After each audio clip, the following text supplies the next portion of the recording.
bato ba otala yo bato ba omituna ba mais il y a des misa on est BCBG mais ne to yebi communauté parce que na BCBG to yebi Rio de Janeiro to yebi Gilles Kibens to yebi Gidel to yebi Sege Mignon Magnata to yebi John Lokis bato miso so ba ye baté na on est BCBG vous avez occupé place ni on est BCBG na les chanteurs on dit biso to ba deuxième liste pour nga na saka chanteur mais ba tsaka biso to ba deuxième fois référence na biso référence ya ki na Bercy quand tu voyage à Bercy tant to palola ki ba vocal na biso na beli bongo mpona yo Patrick Bouquinse kolela na ngai jolokise soki okoyoka yamba ngai lelo mpona zanga yoyo anga na milelaka pe mingi nazanga petro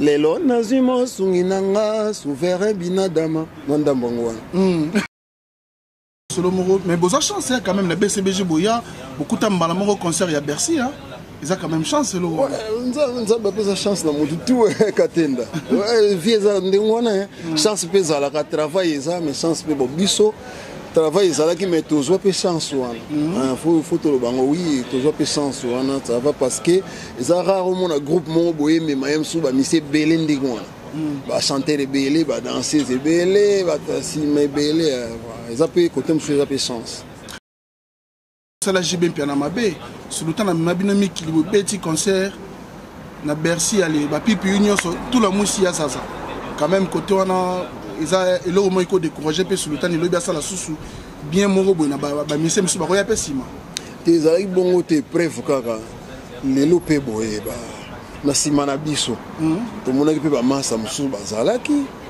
ba voyage pe ba yimba pe na ba disque donc eza biso to ki manquité des histoires moko boye na expliquer on les mo mingi Nicolo donc eza histoire faut expliquer biso on émission pour te comprendre penda parce que bato baloba ke ba pipi ba mais bino poto ba pipi ba kimi est-ce que Dieu le qui se relater les biso cette histoire comme tu as eu occasion tu as eu une émission yo on me expliquer biso et les kan ngeni pour groupe mo mapena botika là ouais ezalaki biso to ki manquité des histoires moko boye na expliquer on les mo mingi Nicolo donc eza histoire faut expliquer biso on émission pour te comprendre penda parce que bato baloba ke ba pipi ba mais bino poto ba pipi ba kimi est-ce que Dieu le qui se relater les biso cette histoire comme tu as eu occasion tu as eu une émission yo on me expliquer biso et les kan ngeni pour groupe mo mapena botika là ouais ezalaki idéologie oyo ezalaki ke biso avant to zonga kin de présence wana biso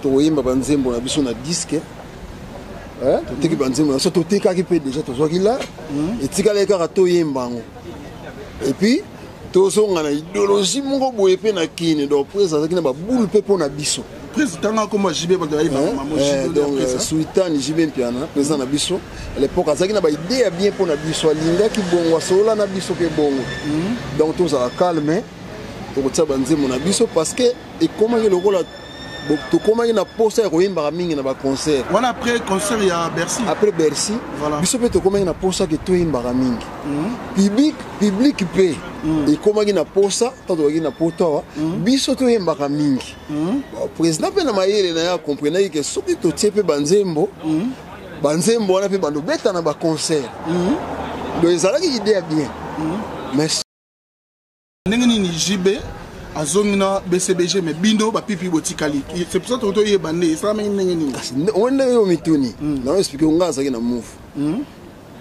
ba na bakendaki réunion mon côté coup de fil mon côté to vandaki kaka ndenge to vandaka ya bato mouvement kaka bato bazana presse ba vi ba divé sérieux na ba to na ba Jean-Marie Lorero obiso sur la trona bango car était mou faisons à lobby un souvent j'entends missing là mou faisons à lobby mais binon dirait faut poser la nan binon dirait faut poser la nan ah mais tu bengi sur Lorero ah oui mou maison à lobby oui mou maison à lobby mais binon poser la nan ba roumé la té bazoya voilà ko kendela ndengwana utika na biso nyonso pe yango wana tant pe bazongi tout sur la ca dans un studio tout sur la calate ti Et ça dit que orchestre pour le moment bah na kin bah ça un problème mo que bah on doit visiter pendant tant de années net cérémonie salama. Otika na bisango. Bino sikoyo ba pipi donc bokimate batika bino otika, c'est ça? Ba pipi bakimate. Donc batika biso kotika na poto. Mais leader na bino Jibin Piano, papa chéri. Tant bino botika liya mais bino poto. Est-ce que vous avez moi tant à papa chéri et mon robotuna sulutani nengeni ni biso boye botika la nengeni batika bino hôtel, batika bino loger quelque part, Jibin le hôtel au courant de tout ou bien qu'est-ce qui se passe au fait? Abonnez-vous. Abonnez-vous. Abonnez-vous. Abonnez-vous. Abonnez-vous sur votre chaîne YouTube Congo Puissance. Congo Puissance. Il ne faut pas oublier, abonnez-vous sur votre chaîne YouTube Congo Puissance. Congo Puissance. Oh ma bataille. Avec Kelly Katenda, ma pata. Avec Kelly Katenda, ma pata. Oh ma bataille. Nzila Zulu. Abonnez-vous sur votre chaîne YouTube Congo Puissance TV. Faya, Congo Puissance TV, abonnez-vous.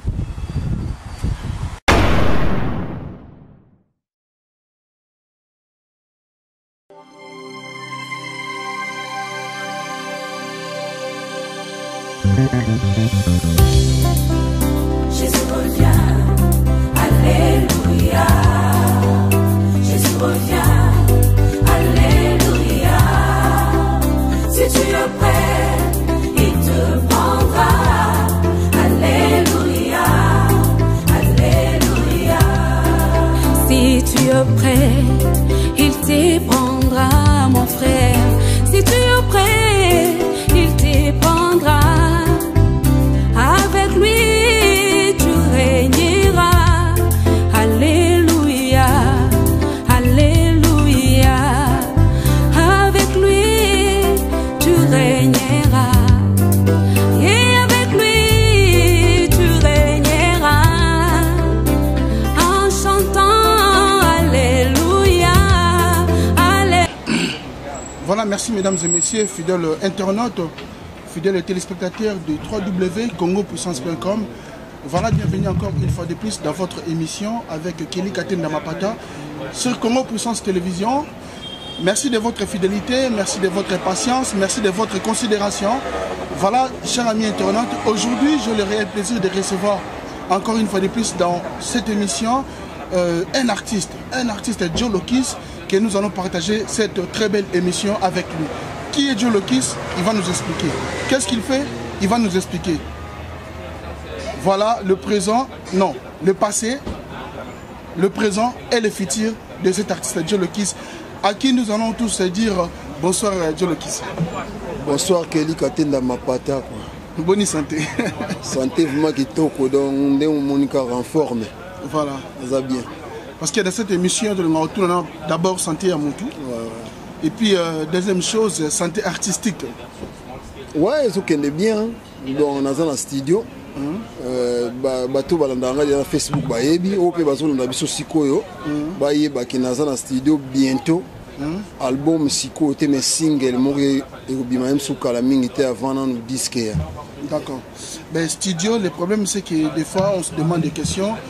Pourquoi les studios ça prend du temps comme ça? Bon, studio. Parce qu'il y a beaucoup des artistes, des fois ils passent dans cette émission. Au yoka artiste, dans un studio 10 ans après, dans un studio, mais tu as eu jour disque matin, on dirait les retour en Christ. En Christ, mais net ngai, tout ça l'émission, on a ça tout ça na mois où tout ça oyo, mais peut-être dans 2 mois single on a lobby et Zobima déjà donc. Voilà, je veux qu'il se colle en marinette, s'il vous plaît, pour un respect à moi, il y a Internet, fanatique, partout, si aujourd'hui dans cette émission, il y a Joe Lokis, si tu as la biso partout, peut-être dans le monde, dans mon émission pour la première fois, qui est Joe Lokis? Comment est-ce qu'il faut se présenter pour comprendre qui est Joe Lokis? Joe Lokis est un artiste, musicien, chanteur. abandaki na orchestre na quartier les bourgeois Promise Musica après Gâteau Bivins Wenge BCBG le marquis voilà les Jolokis en solo quoi. Donc parcours na yo Gâteau Bivins Wenge BCBG le marquis voilà mais le parcours non nyonso quel est le meilleur parcours? Bah bon pour l'anga tout est meilleur mais sauf que Wenge BCBG déjà vraiment oui munene na kolo bapo yango nde mutesali vraiment Jolo qui ça la connu partout. Voilà mais soyi bato ba otala yo bato ba omitu na mais il y a des misa Wenge BCBG mais ne to yebi communauté parce que na BCBG to yebi Rio de Janeiro to yebi Gilles Kibens to yebi Gidel to yebi Sege Mignon Magnata to yebi Jolokis bato miso so ba ye baté na Wenge BCBG vous avez occupé place ni Wenge BCBG na chanteur donc ndeki biso to ba deuxiémiste pour nga na saka chanteur mais ba ça biso ta ba deuxième fois référence na biso référence elle qui na Bercy quand tu qui voyage à Bercy tant to palola qui ba vocal na biso na beli bongo mpona yo Patrick Bouquinse kolela na ngai Jolokise soki okoyoka yamba ngai lelo mpona zanga yoyo anga na milelaka pe mingi nazanga petro lelo nazwi mosungi na nga souverain binadama mwandambongo wana voilà donc référence et ça lui plaisir à trop mais au lobby bien tenga ngana lo parce que ba bien pas comprendre que tu faisais partie na équipe il y a ba PPU de Wenge BCBG. Wow, c'est ça que je voulais faire. Ah ouais. Si. Yango wana yango. Expliquez-moi mon cas. Yango no lobby donc là zalaki na BCBG mais na zalaki na effectif ya ba PPU donc PPU zalaki lokola Wenge BCBG ça na pépinière nango. Voilà donc na ba musicien na bango oyo bazo préparer pour la lobby zalaki ce que les PPU biso. Que même sur le lobby, tu vois qu'il faut intégrer tout comme voilà. Mais est-ce que tu as une idée à Binada, ma papa chéri? Tant que Bino Boyko Kota na groupe au Komiba, la pipi de Wenge BCBG. C'était quoi l'idée de Sulutan, papa chéri? Est-ce qu'ils avaient une conception nette? Tu sais comment on a Wenge musique à maison mère, Wenge musique à maison mère, cours de grand, naba, opération Dragon, c'était ça, l'idée à papa chéri ou bien ils avaient vraiment naibaki idée président tout mais o ngai na ndako mona o ngala na buleza ke ndiki tozaki ba PPU si mamikolo to ngai to intégrer biso tout équipement cours de grand ndé na ndako mona ngala ndako mona bongo parce que na ndimité ke ngeke tika la cours de grand PPU cours de grand na ndimité mais salamaki ce que salamaki ndengeni baneko le kanengeni bon e bandako le ka bien bandako le kabie ba PPU bato bandako mona PPU et comment ki PPU parce que bato ba yaki na PPU pour des grains zalaki déjà de ba mona ke ba mise pe ba komi belé et ngai za moi pas si bon intégrer même sur 20 chanteurs mbala moko boye et ça moi il y a facilité yango ba sala ki idéologie wana o ba yaki sima ba PPU mais ça te ke o ba yaki sima yam susu nanu ba qualité mpona ngate parce que tant on a na PPU na mona ki bato ba yembaka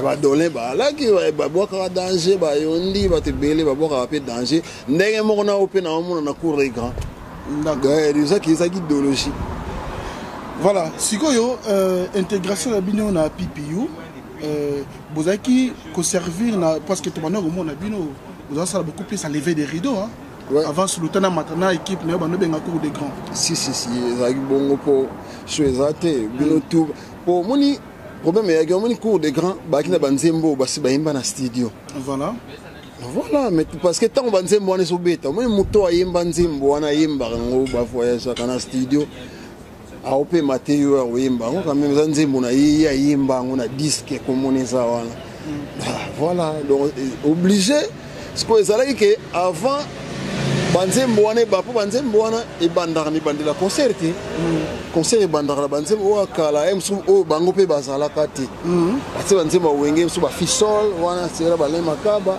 siko bapipiu donzwa chance ya koyemba banzembo wana mingi donc fo babandaka banzembo wana parce que tant toya na TH donc bomona bato nyonso bayemba na TH baza wana donc na ndimi te ke moto ayembaki nzembo na studio ayembaki yango bien aopema mais ça ngai ezala vraiment na sens te sikoyo eyei kosalama lisolo moko mais boza chance quand même na BCBG boya bokuta mbala moko concert ya Bercy ils ont quand même chance le roi nzambe apesa chance na motu tu katenda vie eza ndenge wana chance mpe ezalaka travail eza mais chance mpe bobiso travail ezalaki mais tozwa mpe chance wana faut toloba ngo oui tozwa mpe chance wana ça va parce que eza rare omona groupe moko boyemema ye mosusu bamisi ebele ndenge wana bachanteur ebele badanseuse ebele batasima ebele eza mpe kote mosusu eza mpe chance boza chance mais bino bosala jibe mpia na mabe suluta na mema bino mikili bobeti concert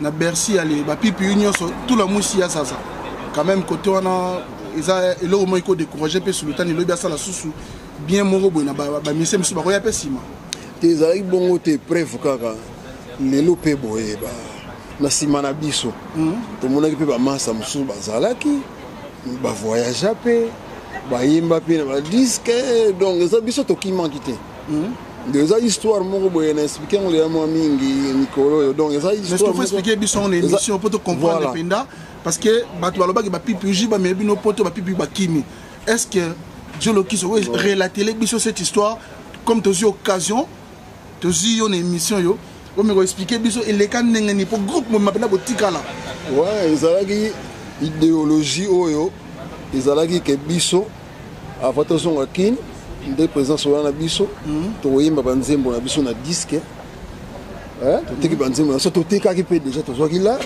etikala kaka toyemba ngo et puis tozonga na idéologie moko boye mpe na kini donc po ezalaki na baboule mpe mpo na biso président comme JB donc Sultan JB Mpiana président na biso à l'époque azaki na ba idée ya bien pour na biso alingaki bongo solola na biso pe bongo donc tout ça calme to tsa banzemo na biso parce que et comment le rôle to comment na posa ya koyemba mingi na ba concert voilà après concert ya Bercy après Bercy voilà biso pe to comment na posa que to yemba mingi public pe et comment na posa to na poto biso to yemba mingi président pe na mayele na ya comprendre que soki to tie pe banzembo wana pe bando beta na ba concert donc ezalaki idée bien mais sauf que l'on propose des dispose donc kozonga na bango wana to éviter lo que ça là que pour bazonga pe brisque mais bazonga ndenge ni JB azongi na BCBG mais bindo ba pipi botikali c'est pour ça to yebande ça mais ndenge ni on yo mituni na expliquer nga ça na move babi na bakendaki réunion mon côté coup de fil mon côté to vandaki kaka ndenge to vandaka ya bato mouvement kaka bato bazana presse ba vie ba divé sérieux na ba toaki na ba Jean-Marie Lorero obiso sur la trona bango car était move faisons ga lobby et sur j'entends missing move faisons ga lobby mais binon dirait faut poser la nan binon dirait faut poser la nan mais tu bengi sur Lorero oui move maison ga lobby ba divé oui move maison ga lobby mais binon bozela nan ba rumela te bazoya voilà kokendela ndenge wana kotika na biso nyonso pe yango wana tant pe bazongi tosololaka baza na studio tozoya kala te ti esali ke orchestre pour le moment ba na kin baza na problème moko ke bazwa visa te pendant tant de années net cérémonie esalama kotika na biso yango wana bino sikoyo bapipi donc bokimate batika bino kotika c'est ça bapipi bakimate donc batika biso kotika na poto mais leader na bino JB Mpiana papa chéri tant bino botika lia mais bino poto est-ce que besoin moi tante robenga papa chéri moko botuna sulutani ndenge nini biso boye botika la ndenge ni batika bino hôtel batika bino loger quelque part JB le hôtel au courant de tout ou bien qu'est-ce qui se passe au fait totika là qui vraiment totika na biso bien parce que quand même ils ont une meilleure équipe hein si. En tout cas Pipiou ils ont une très bonne équipe en tout cas totika là qui bien bamsusu bafanda na château d'or bamsusu bando bafanda na stin bapale alaki na compte ya BCBG na compte te mouvement vraiment wengi BCBG donc bazolaki biso pale awa na château d'or bao banda batala biso bayebi et puis na stin kota sein de l'université on a donc pas place à revendre alaki nango totikalaki na biso mpe bien mais sauf que biso mpe makambo mosusu tocomprena te soki eza nini eza biso mpe elle moto banda kocomprendre source te jusqu'à maintenant vous comprenez te biso tocomprena donc si lelo si lelo boye botikala comprendre pourquoi ne comprena rien donc si lelo ne mukula suite pe besoin ti et tozwa pe suite te mais est-ce que je muso vous avez courage bina bengana numuta memanga poto bina dama sultan pona ye banan po loko yebi suite te jiba bokisa bino to benga ngobongo te bon moyen à comprendre des athées mais sauf que oh ils a bien relation ça car bien so bengi près ça yamba ah bon ça va santé il y a un très important on a relation ça est-ce que tu crois que vous aurez diabo moko boy na groupe peut-être ba cour des grands parce que c'est riwana mais yo ngana comment on place là c'est le problème yo ne faut expliquer biso tu me dis la bimisi li boko donc on a le bas mais explique-nous ça le rôle peut-être parce que tant on le baba guillemets ça donc on n'arrive pas à te comprendre bien. Il faut nous expliquer que non, Kelly, voilà, tout le monde a eu beau. Parce que je t'ai invité pour que tu t'exprimes, pour expliquer cette histoire, parce qu'on vous aimait tellement beaucoup les PPU. Je me rappelle encore, on n'est pas comme Betty, Bercy. Voilà. Les gens qui ont le voilà. Les langana moni liwana ngae komi pene nakowango nakolela boye na ntina yo ndolakisanga kolinga souverain binadama nakoma somosomo lokola moto baswi na nyoka nakoma lokola litanga ya mvula pembe na ebale voilà sikoyo jolokisi ngai ni na mekosa mo analyse éviter ce que ça vrai au lobby nanga mais parce que na à cette époque public ya BCBG ba comment on a besoin ba mona sous mikolo te ba comment on a besoin na bino je me rappelle concert mo bobeta na fikine ba besoin les la PPU est-ce que vous avez moi diapoté na ba cour de grand n'est-ce que ba besoin mona ke ngabo zesika na bango bon et cause à la paix bongo par rapport ya ndo bina fikine ti awa pe na Paris comment que peut obeta ndule ba PPU bon moni entre biso na biso pe mon année moi bah na ba ndeko muso aku de grand mso ba banda ko sepelate zuma banda ko sepelate donc na ndenge ke mso so mona orchestre utaki kine yebo répétition mso biso to ki di bana parler que répétition ezali mso boye bango na retard et ça ma pe une photo yere pour pe vide déjà parmi ba biloko to mona ke ndenge loko moko ezo leka metozo yeba te to yeba te mais oh na mona que un problème eza que jour monga na kenda la presse mais na moni presse azo alobelinga selon peut-être comportement ya master na biso yondi parce que na mona que donc c'est que biso bato bafunda ka biso te ebisenga que un a se comporter qui bien te moni na biso wenge ba lobano loko li mouvement te mais ba tali soka que un master na se comporter qui bien te donc boluka boté na ka bopesa na ka ba conseil donc à partir de biloko net ndengo wana donc c'est que les gens ba tu ba kenda loba ba PPU boye ba petcha ba comité ti boye masa na biso pe Didi Kalombo ba salaka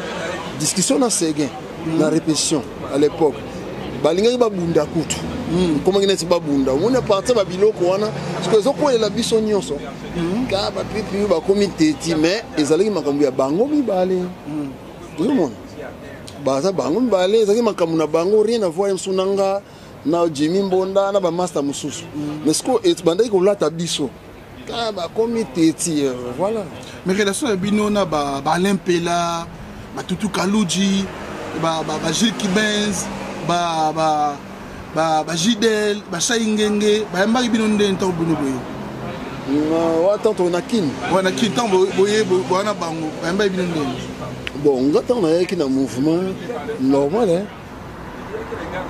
sauf que na wenge oyaka bino nyonso mbala moko ba PPU to mutu mutaka na ndenge na non mutu mutaka na ndenge d'accord OK ngata na yaki ona monaki ba inga bien mais sauf que l'orchestre ba bien boye mais mutu so azo mona lokoli ko so place na ye ndeto na musique moto susu bayambi yo bien mais azomona ete mastoyo moto susu pa osepela oyembaka mingi te so atiki l'espace à rose voilà so atiki mo espace awa ke bado ezaka toujours bongo moninga to wana putana master nanga que son âme repose en paix Armand Ngolo mon alimba donc tout ça que moi soki emso oyemba na yemba emso pas olinga te mais tout ça na problème te ayemba rappelle bien c'est bon chanteur mais azomona ka lokola ya umeli déjà na ye emsusu donc ils ont mais est-ce que entre bino ba pipi ya BCBG des fois vous faites un mot vous regrettez ou bien vous avez une vision bien mais vision peut-être comment il n'a pas ce bolinga comment bon oui moko to regrettera que to miyembela ki na album te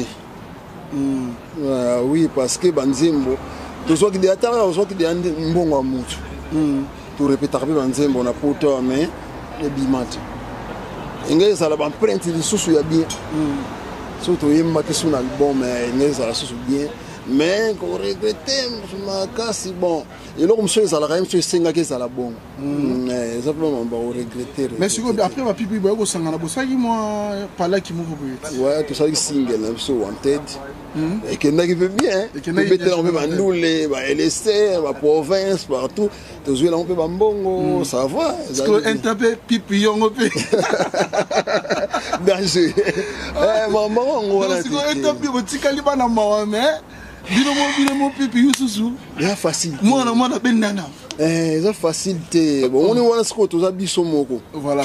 Donc ça veut dire muto a kotisa ki muto azate. Muto otenga mona kotisa azate.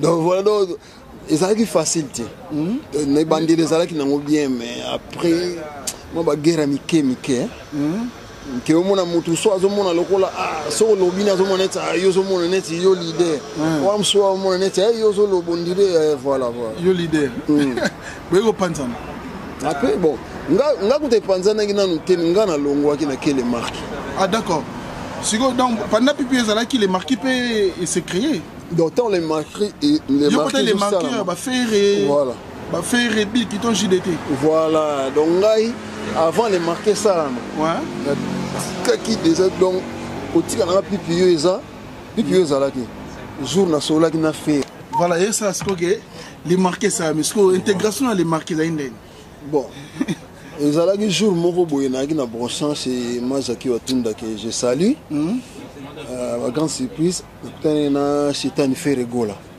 l'époque à Rotala Mazaki bonga na qui on a bo sérieux na ba pipi yo moto ndo sa ba réunion pe kuna oya tala muwezo kende be mera mswa opesa bino pe conseil faire ki kama moninga pesinga mbote to solo le abetelinga li solo moko bo na s'intéressa ki nango abinanga mona ngana za calme à travers bien na moi timide banini mais soki ba akosala disque moko bo a préparer idée moko bo ou bien soko ba voilà les marqués salamité mais abeto ko dali solo ke ba ça les marqués bien alors non pas les marqués abi mazana idée moko bo d'accord soko ko sala ngo ou bien ko sala boule moko bo na ba master na ba JDT ba nani ba bill so e komi po ya ko tianga na temps a ko tianga na temps na za calme boye mais on a ce bague faire ça longue to azana na maison mère ti bon longue azana maison mère mais moi bozoka déjà moi ba d'accord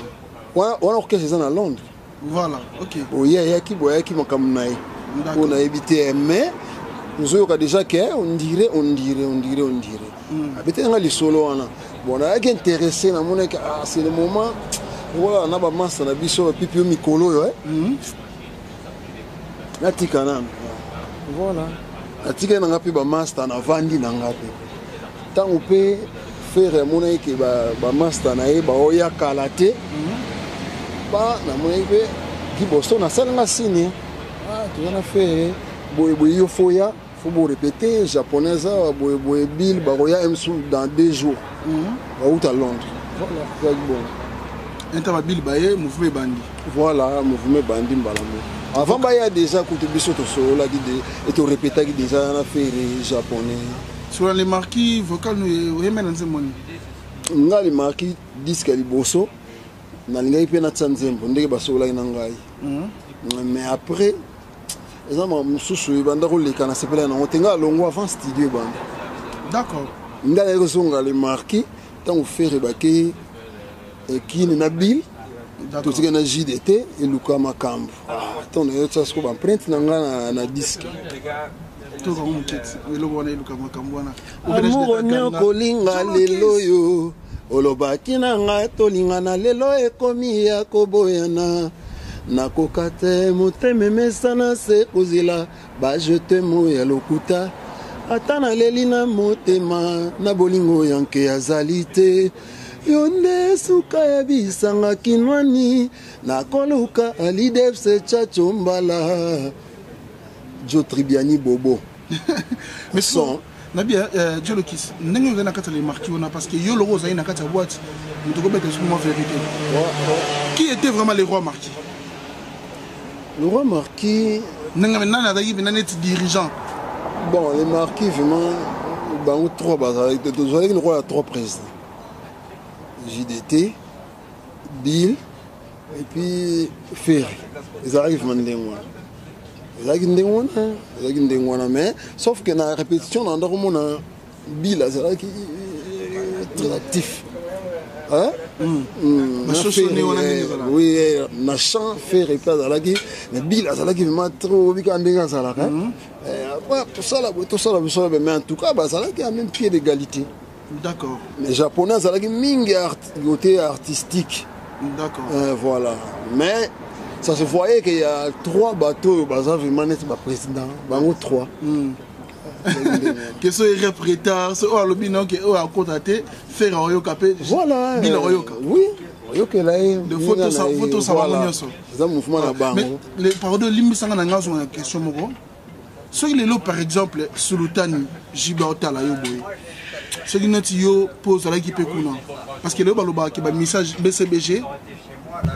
Oba longwa makana bonge simbati alongwa ba succès bazwa te boy pas ndenge ba lobaka j'affirme pas mais ce n'est pas Chérot alors JB piano les bons côtés de Sultan et Zarani ndenge ba na kata groupe asa l'homme de parole d'accord le soir lobino likambo sala soit promettre yo a sala d'accord et c'est belé mais na lobino no voilà bon ce n'est pas moko mona que non les mauvais côtés de JB piano. Bon, mauvais. Na éviter Kelly. Bon, côté na on mauvais, tu na éviter. T'es pour se faire na mutu quand même. Mutu nyo sera parfait pour y moka bien que ya zapi parfait. Si. T'as fait na moi ma be moko boy. Bon, oui, mauvais côté pas président. Na musique hein. Bon, na ndenge musique on na wenge. Mauvais côté na ko mona on ndenge ke moi on a vendu na wenge. Batu mingi yo balongwa. Balongwa sans réunion sans peu bayebisa bango mosusu likambo asali mais balongoli ete alongwe ça peut bayebisa balongoli mais yemonga milongoli ke emso pe baluki ete batindi pe emso muta luka ete neti exemple nene nomona alonga BCBG après on a solo passé déjà les bébés pas bongisa na bango na temps on a nazalaki na repose exemple ya Titina Campone grand poète Titina que je sali na musika Titina longa yo na BCBG si zalaki to na poto d'accord alonga ndenge ça lenga bien te na sens que Titina jour alongwa ki orchestre zalaki na France fallait que les États-Unis et non Canada je crois sur la mémoire bien bakendaki Canada Titina azalaki surpris na dernière minute que Canada te bon bah raison vraiment na éviter mais toi que surpris Titina côté à la biso asoli na biso que non ndenge zawana tous on a biso la mouvement parce que moi to mesana na trop tant to répétera mo ya corriger biso sala to linga ke P3 muta rigueur mais asola na biso na ndenge mo ma que non bo atiki biso na mouvement to zala za wenge ya bandaki série banda ti lelo mais amoni li futi ba futi yango ta bimsa ki phrase wana na nyonso asel na wenge mais li futi ba futi yango mais alobaki na so nyonso te mais alongwe alongwe mais binomo monaki te quelque chose peut-être l'homo non flou mais parce que ngana wali solomo baloba ke titi na kutu tibo beta zeni tibo beta versiona titi na jibe baloba na raté ouais baloba te c'est trop dire mais relation ezala qui fait ma bien ndenge to banda ko remarquer ezala qui fait ma bien relation ezala qui fait ma bien à l'époque bon là c'est pas ça va problème ezala et on a lobby que peut-être les mauvais côtés ça na sens wana donc tant problème mais ça faut so lango donc ce qui jiba na problème na yo le belote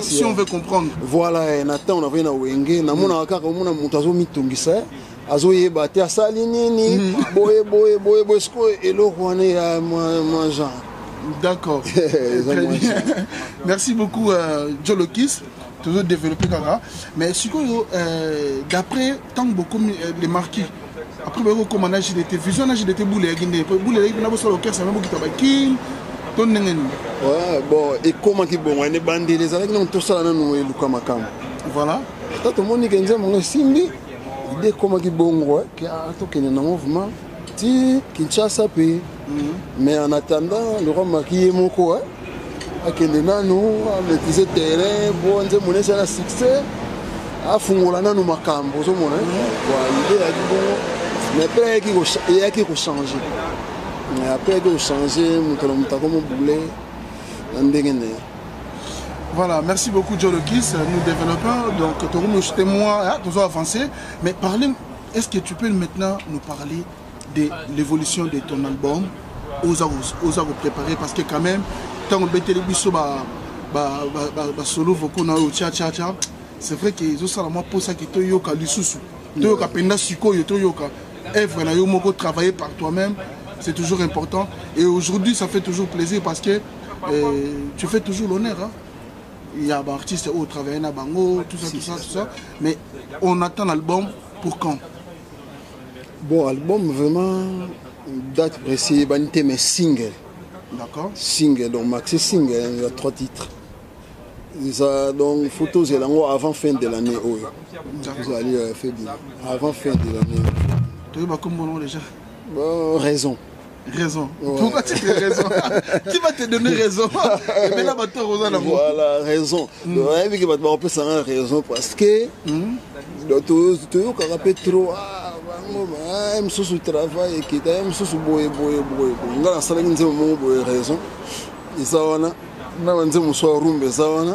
Nobagiti soki maxi single nange bimi ngamo nobagiti bato ba pesa nga raison ki azoki nazoki tananga na vanda ki me sikoyo sava da bonazoki raison yango wana kina azoki tananga ya kovanda na tina mais yebi ke ozoki ta ofana mobi na ofana wana ba petit belle ba bimi na biso ke king inondé est-ce que otala pe so chela mutu déjà pour faut tala pe vitesse vitesse jeune ngezali pour lelo ba Robinho bazali ba Fabregas bazali ba Deplay qui bazali donc ba musicien ba bima au sakana est-ce que otala pe terrain ngezali et surtout que ba Elmar ba Fali pour ba les King ba Richie Watanabe ba Ferregola tala monde na musique ngeza ba fait quoi d'accord Raman bazali parce que album mango bimisongo ka po ezala au PCCD to na carte ezala penda que non disque pende kangi muki te bon ndule oui koyoka oui na yoka ka izala batakala batasika koyoka mais moi na mambo ndule ba s'imposer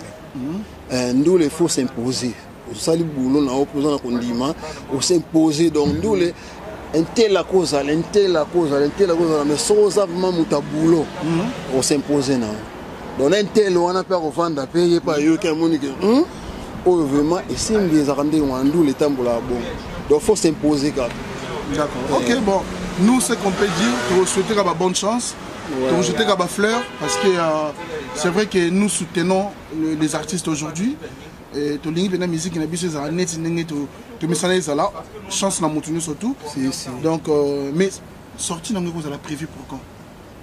Ouais, sorti nango bon normalement il faut que ils ont attend ils ont dit moko ou ya single nze moko ya single non si sango tena clip nango bon peut-être nzamba ko sala na batu na travailler na bango ba GB Prod mbo théâtre Noland ba Nega Bronson Tati Bouchiri ministre de la défense bato nanga bambota trop bon ndenge nazo boulé vraiment peut-être avant fin de l'année peut-être dans 2 mois ouais.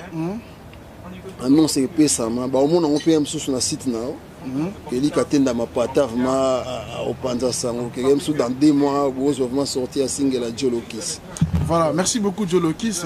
Donc ceux bateau bateau dans le monde entier, ba fanatique na yo, bateau ba yo ka Jolokis, bateau ba linga Jolokis, mo un mot pour na bango. Bateau ba linga Jolokis, vous a déjà au CP là donc ngongo ezalit.